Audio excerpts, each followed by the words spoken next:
Welcome to Professor Game Podcast, where we interview successful practitioners of games, gamification, and game thinking who brings the best of their experiences to get ideas, insights, and inspiration that help us in the process of getting the students to learn what we teach. And I'm Rob Alvarez. I teach and work at IE Business School in Madrid, where we create interactive and engaging learning materials. Want to know more? Go to professorgame.com/subscribe, start on our email list, and ask me anything. Engagers, welcome back to, once again, the Professor Game Podcast. And in this episode, we have Emil. And I'm not sure if I didn't ask you this before. Is Emil the right way to pronounce it? Well, the Norwegian way is pretty hard for any English speaker. So it's normally Emil, but it just turns off. Yeah. So Emil, I'm trying my best there. Are you prepared to engage? All the way. All the way. Let's do this because Emil is the founder of the Hubro Education. They develop learning games for business education. So this is kind of near and dear to my heart. As you know, I work at IE Business School, and in my department, we create engaging and interacting learning materials. So it's very, very close to me, at least at the beginning, very focused on business education. We've met in several conferences as well. And he has founded this company, Hubro Education, after a professor approached him, frustrated that he couldn't find a learning game that met his requirements, I'm guessing, for that class. Today, their simulation games are used in over 14 countries all around the world. So very exciting. We also met in a conference, and you're probably not going to say this, especially, I understand that people like to be, sort of humble, but you also got an award in one of the conferences where we met in Lisbon. So that was congratulations once again for that. And, it's one of the good things of getting to meet very interesting people in this world. You get to see the award winners as well. So Emil, is there anything we're missing from this intro? No, thanks a lot for that. I was not going to mention the the award. No, I feel you caught the gist of our background. Great. So let's move on to the first thing. And we always like to get to know our guests, beyond the introduction, which is always great. But what would you, I don't know, again, we're in this coronavirus environment. Before coronavirus, during coronavirus, or estimating what it'll look after the new normal after this. What does a regular day look like? What is your typical schedule? What would that look like for Emil in a day like today, for example? Well, these days we just roll out of bed and put on a cup of coffee and we're good to go. It's a very hectic time now. It's a great time to be in education technology, I think. Of course, we're 7 or 8 weeks into Corona quarantine right now. And in the first week, all of education tech that I could think of was offering all their services for free. And on the other end of that market, all the educators I knew were looking for things that would help them make distance learning engaging, which is, from my experience, notoriously hard. And a lot has happened since then. So we're having something like an average on somewhere between 10 and 15 demo requests from all around the world every day now, which is pretty cool. It's pretty high above what we're used to. So these days it's hectic. It's a quick shift between those meetings, replying to those incoming requests, and trying to, at the same time, develop the things that are needed to make an engaging distance learning experience. That sounds great. There are sectors in the economy that are not going great at all. Today I was discussing with my students the case of an airline. And of course, airlines are going to have or are having already a very hard time during these times. But there are hopefully other things that will not necessarily compensate, but at least alleviate this difficult situation for many. And I'm happy to know that one of the things that is going on is that simulations and online games for business education are picking up as well in your sort of corner. And that's great news. Basically, there's been no distance learning in secondary education in Norway, where I'm from. And just overnight, something like 75% of all the teachers nationally just joined in this one Facebook group and started sharing their problems and how they could solve it.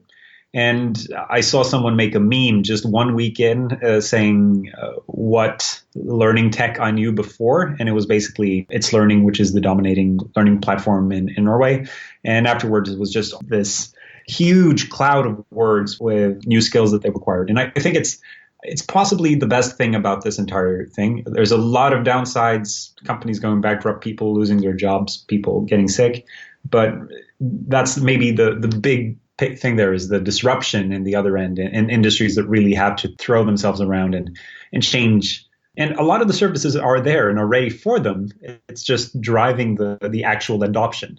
Yes, it is. It is pushing for that, and it's also pushing the boundaries of what these services are capable of doing nowadays. And I can tell you that from my experience of teaching online right now, some services are, and rightfully so. It's not like nobody expected this to happen. Some of them are also struggling with their capacity right now because, again, they weren't expecting their services to be used 100 more times than it used to be the week before, right? Yeah, they were mostly not prepared for that. So, moving on to one of the first questions that we always like to sort of draw a lot of learning from is about a time in which, Emil, you were setting out to do some of your projects, maybe one of these learning games or something related to these games and in this world. But of course, as life happens, you had, a moment of first attempt in learning or a fail or a failure. We would like to recall sort of your favorite failure, one of those that led you into interesting places or that brought you a lot of learning or that you were able to have a nice comeback from. We want to sort of be there in that story with you. We want to live it with you. And of course, take away the key lessons from that as well. Well, I'd say the one that comes to mind is, if I just go back in our story, we started out as a spin-off at Norway's largest technical university, NTNU.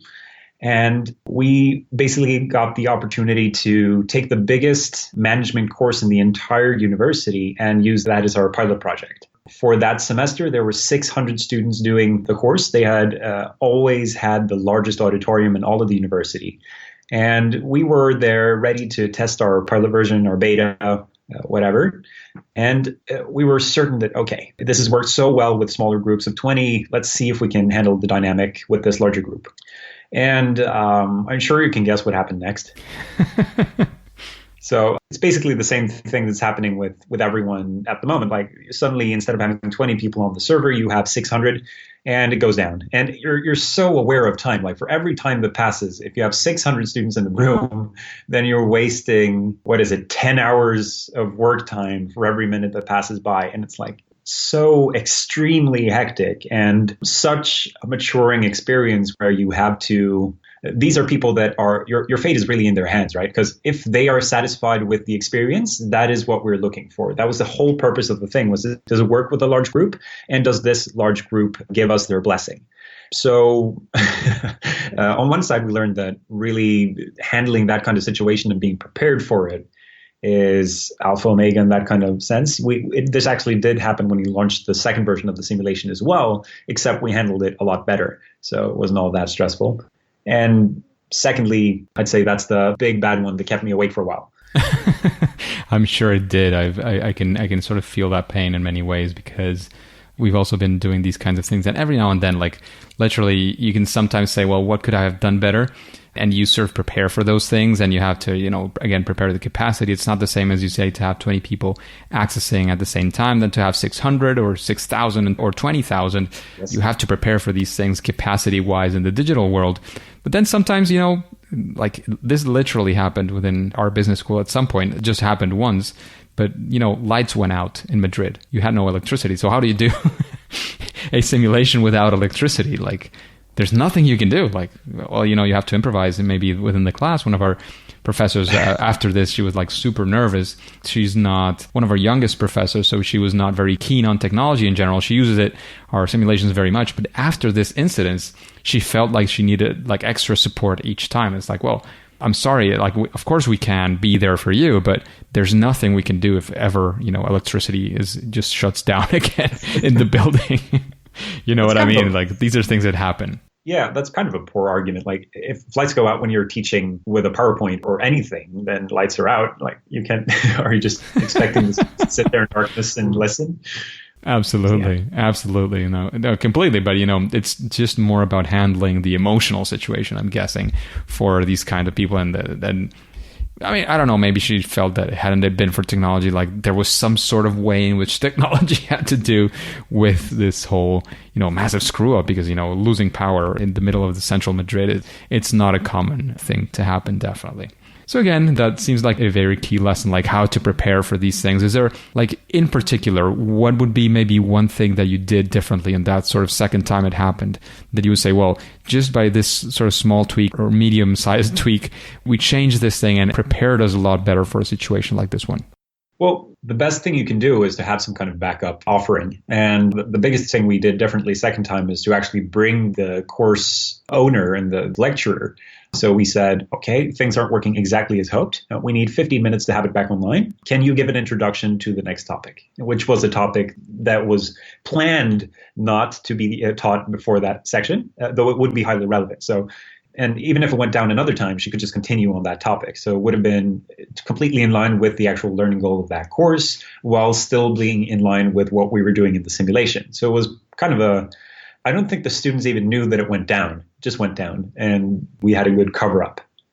That sounds fantastic, like a very smart strategy as well. And taking a 180-degree spin and looking at, again, a major challenge that you face or something that you wanted to tackle in this business educational world, and you actually were able to do it. Again, the first, the second, or the 10th try, it doesn't matter.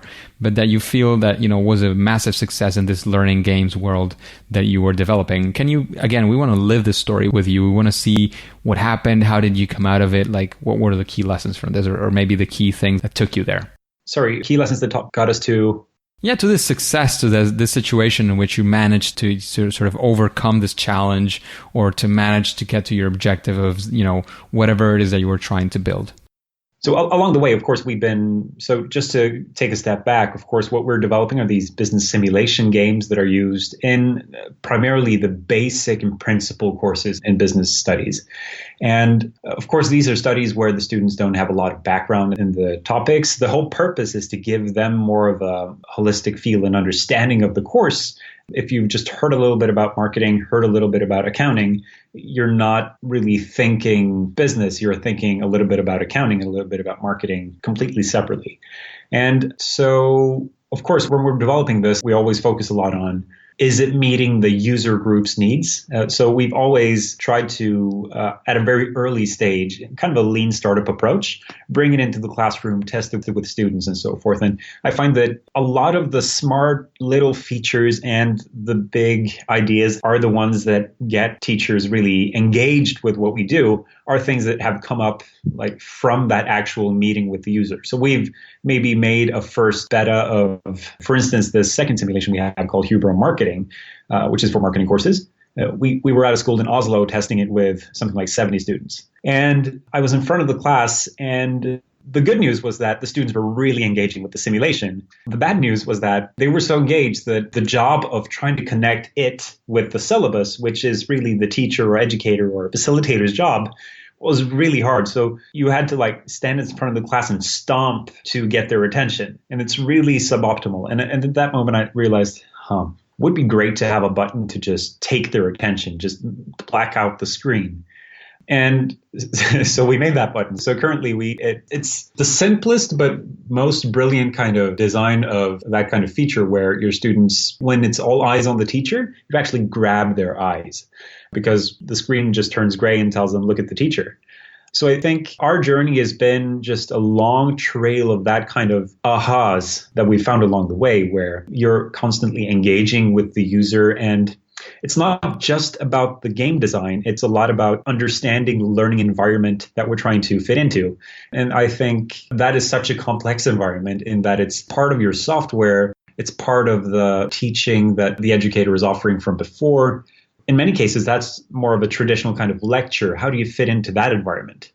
And it's, of course, about the technicalities and the technique, which also has a very big design component. Like, you can't make it hard to use. Tech has to just be there and work.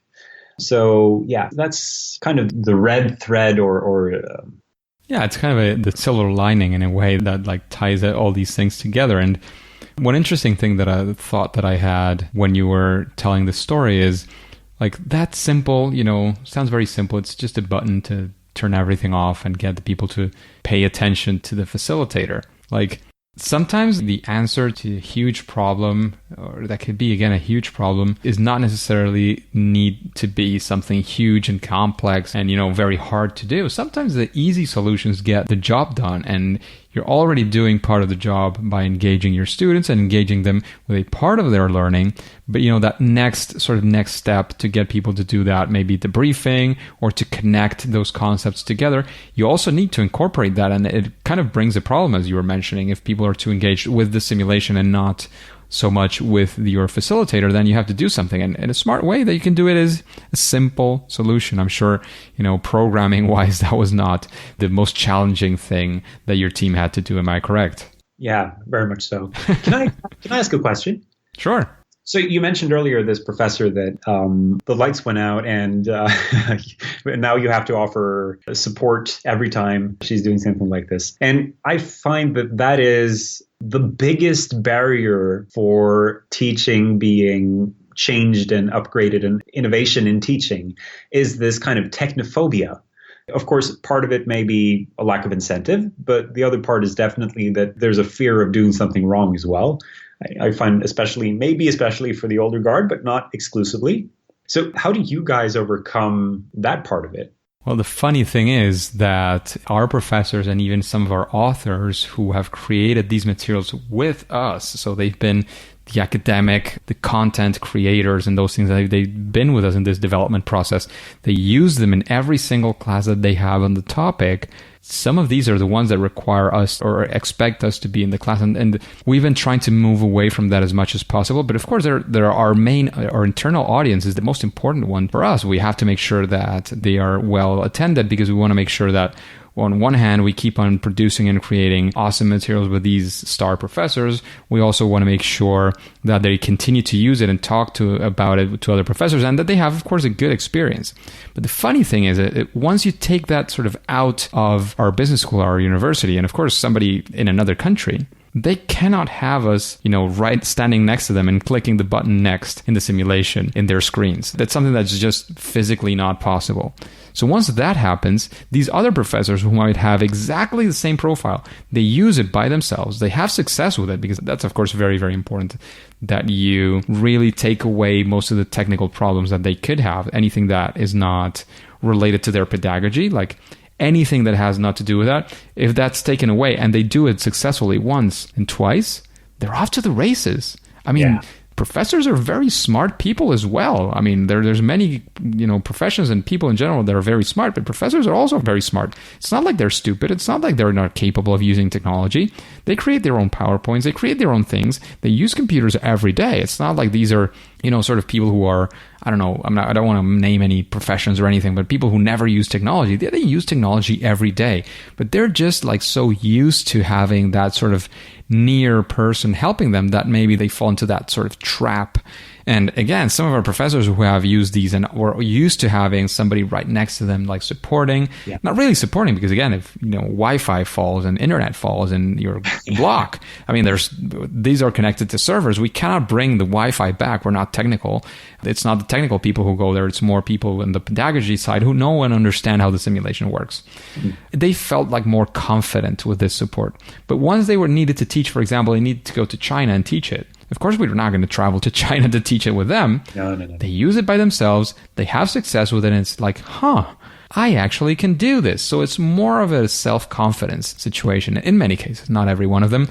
There is people who are never going to use these things. And that's something that has to be said clearly as well.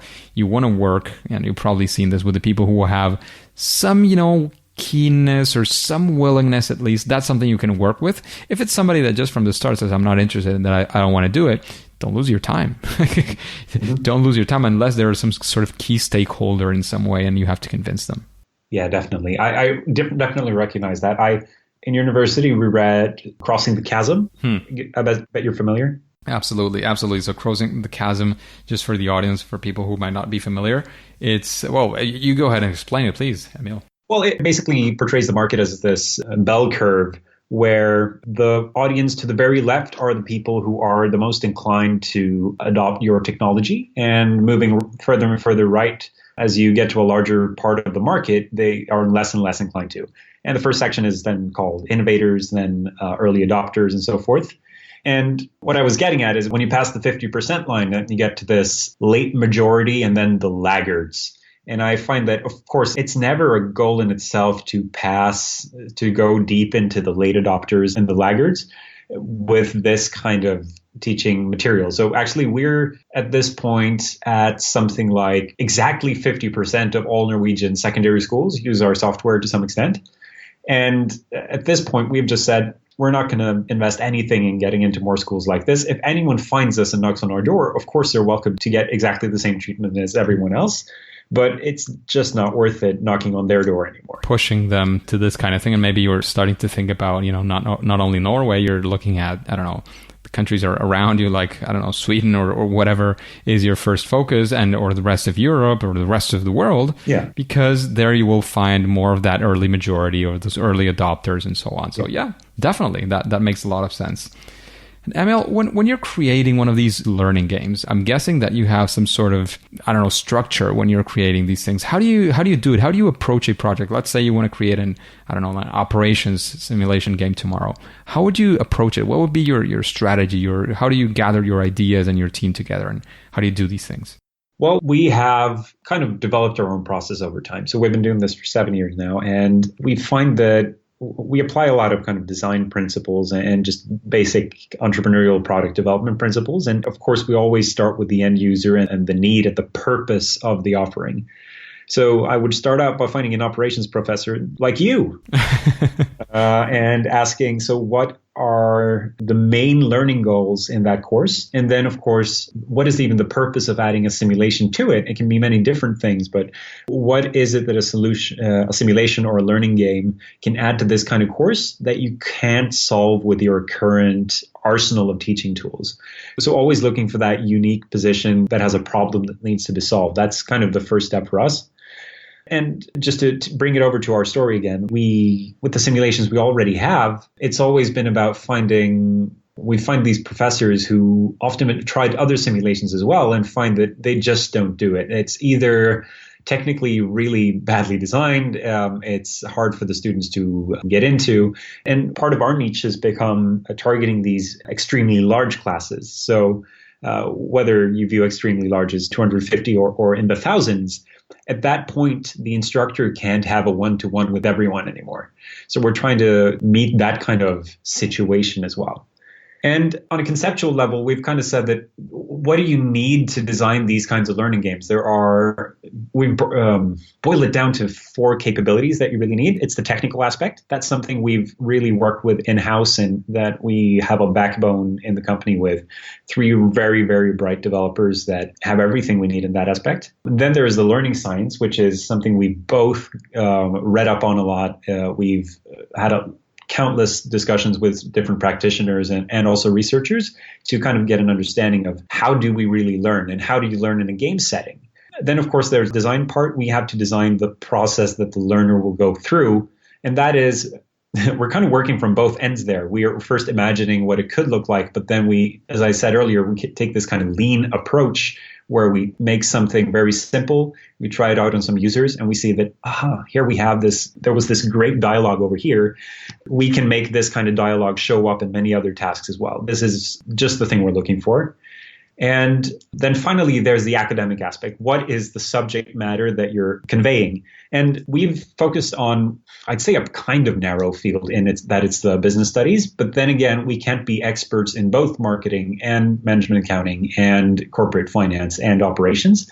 So we always ally with a lecturer or a university to make sure that they are making the academic foundation for it rock solid. So that it's not necessarily tied to a textbook, but it is tied to the lingo in that area. And following this recipe, we've never had anyone arrest us on either one of these. I think it's that small intersection between them where you are able to create great learning games, and especially great learning scales for scale, both at the class level and on a global level. The technical aspect would say isn't that important if you're teaching a small class and you're making a simulation in Excel or some other simple tool. But if you're scaling it to tens and hundreds of thousands of students, then it really has to have that safe tech aspect as well. Absolutely. Absolutely. Just a quick break before we continue. Are you enjoying this podcast? If you're listening through a podcasting app, please subscribe and rate us on the app. This will be of great help to reach more engagers so we can change the world together through gamification. So Emil, what would you say is something that is sort of a best practice, something that you would say is, again, a best practice, something that any business learning games should incorporate, or something, some strategy, some perspective that you use in that sense? Would you say that there's such a thing for business learning games? Well, yes, and I do think that there's one aspect that maybe even business learning games are good at that many other things aren't. But I think if I have one kind of, I can't remember the English word, but kind of a cause that I would parade through the streets for, it's that educators could consider themselves in a way as marketers and salespeople, because you are fighting for the attention of a listener. And whether you're making a game or you're making some other kind of media or learning material or anything, you are always trying to convey a message. And you cannot just assume because you write it on a page or write it in instructions for a simulation that the listener has actually observed and understood the content of it. I think that is something so many educators would benefit from, is not assuming that if I say it or write it or put it on a note, that it's something that the student will, first of all, see. That's one thing, but then understand and behave according to. So, I mean, there's no simple way of solving that problem, but I do think just being aware of it does do a lot about it. So, taking this back to educational games or the learning setting in general, I would say that, of course, a lot of these games are, of course, they have an easier time catching your attention than, for instance, a video or a lecture or that kind of thing. But I do think it is a kind of let's call it a first principle, that it's about catching their attention and creating engagement. Then, of course, you need to start by catching that attention and keeping it some way. Absolutely. So a best practice would be, sort of thinking like a marketer and how to catch the attention of your learners, which is definitely something we're absolutely into, especially in this world of gamification, creation of games, which are engaging mediums to reach, amongst other things, the attention and the engagement of our learners. And would you say that there is somebody, I know you heard a couple of episodes as well. We've been talking for a while, we've discussed like what are the things about this podcast, and is there somebody that comes to your mind, somebody you would like to listen to, somebody else, of course, after this interview that you've had, that you would like to hear from in an interview like this one in Professor Game? There are. First of all, I haven't gotten to the bottom of your list. Absolutely. But is there somebody you draw inspiration from that perhaps having been or having not been, that's hard to, after 130 something episodes, probably where we're around now, we're 140, it's going to be hard to make sure that they haven't been on the episodes before. But somebody maybe you draw inspiration from, somebody you've read from, some friends that you have, somebody you've talked to about these things that you would like to sort of hear their perspective in a different way in an episode like this one. Well, I do think, just to point it out, I think I've been discussing who has succeeded in education technology. I've been thinking about that a few times and trying to draw from them. And I would say that out of all of those, there are, of course, the mastodons of education tech are the publishers and the learning management systems. But then there are some of them that just stick out that have done a really good job in the adoption. And again, that is the hardest part in education. How do you incentivize? Like an educator doesn't really have that kind of incentive you don't pay out a bonus for an educator for adopting more tech or adopting more teaching tools or that kind of stuff. So how do you make them adopt then? And the one example I have of a company that really has succeeded there is then Kahoot. And especially there's a guy who used to be their CEO and was one of the founders, whose name is Johan Brand. And then there's a professor from the same university we started out who kind of came up with the original concept. And just learning about that how do you make this kind of tech so available and so easy to adopt that you actually make millions and tens of millions, and now it's probably hundreds of millions of teachers around the world use this. Wait, it's not hundreds of millions of teachers, but still users. Absolutely. I think that is a perspective that developers of learning games, prospective entrepreneurs, and educators alike would benefit a lot from hearing about, I think. So one of the founders of Kahoot would be probably one of your recommendations, right? Yeah, definitely. And in that same sense of recommendations, is there any book that you would recommend an audience like this one, like The Engagers, to read? Again, it could be very directly related to learning games, or it could be sort of in a circumvalanced area, something that is near to this or not so near, just to draw general inspiration. Is there something that you would recommend us? I'm a terrible reader. I read way too little. I kind of want to say, because, well, in the sphere of education, I feel like our company has been compared a lot of times to some others that work with kind of workforce training, gamified workforce training, and that kind of stuff, where the whole point of it is this repetition of some kind of routine. And my argument for what separates us is what Hubro is doing is not that. You are giving the students a safe environment to stop, think, analyze, discuss, try something out, and then reflect over what happened. And a framework that has given me a lot of perspective on understanding the difference there. It's not a textbook. It's close, though. So it's Kahneman's Thinking Fast and Slow. So, I mean, the understanding that I've kind of gotten about the human mind from that book and from hearing interviews with him as well is very, very insightful. Of course, it's a tough read, but it's truly insightful and points out, like, I find myself, like, you know, when you sit with a book in your lap and then you read something that just makes you go, huh, okay. I do that all the time. Those kind of cognitive biases that he's pointing out, like, oh, yeah, I actually did this today. And again, a tough read, but every 10 pages you'll have like a new concrete takeaway that is guaranteed to change your behavior in some way. Fantastic. Daniel Kahneman's Thinking Fast and Slow is definitely a powerful book I've heard from before. I have to read it. I have it on my list, definitely. And in that same, sort of cruising around these recommendations, I would like to know if you have what you would call your favorite game. So the other day I had a meeting with a professor who mentioned that he played this Oregon Trail. Have you played it? I haven't played it. I know there are still versions going around the internet right now. I'm not sure of how legal it is for them to be distributing these things, but I know that I've seen it around and I've heard a lot about it because there's a deep component, an educational component there, and it's very, very basic in many ways if you see the technologies of nowadays. Oh, extremely basic. I'm sure a bright 10th grader could program it if he has the skills. And I mean, the reason I point to it is because it has these beautifully simple mechanics where there's no one right answer. You still have you have a clear goal. You have a lot of variables that you still have to play on. You have these mini games inside it where, well, you can't bring enough food to ride your horse and your wagon 2,000 miles, so you have to hunt along the way. And I do think it forces thinking. It does require a bit of skill.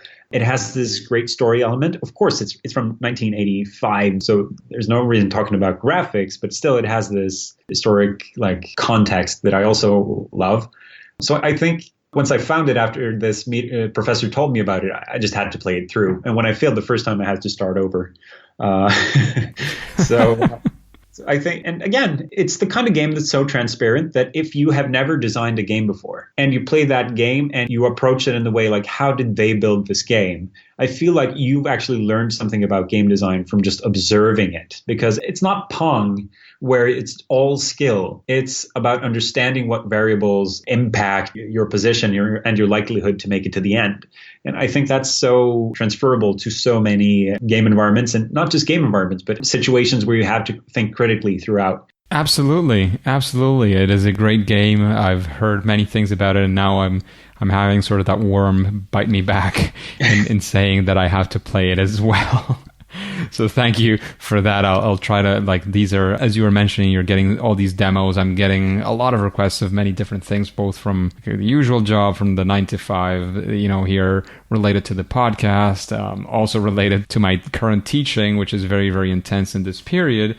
So I am pretty busy, but I always try to look for finding some time to get some of that inspiration as well. And Emil, before we let you go, I want to make sure that you let us know where we can find you, where we can find out more about your games, about Hubro Education. And of course, if you have any final words of wisdom to leave us with, and then we'll say, as usual, that it's game over. Well, the easiest way is to go to our homepage, hubroeducation.com. If you leave us a message in the contact form or in the chat there, then it's likely that I'm the one to respond. You can also find me on Twitter at Hubro Emil. That's HUBROEMIL.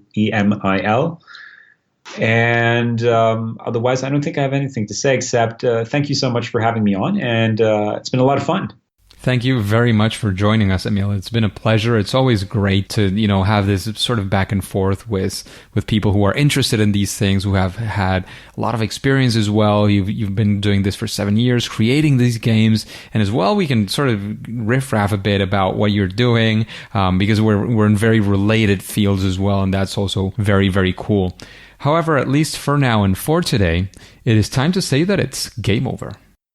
Hey, Engagers, this podcast only makes sense with you, so why not connect on Twitter? That way, we can be in contact, we can interact, you can be seeing what's going on lately, what questions you might have for a future guest. Even, maybe there's something I can help you with.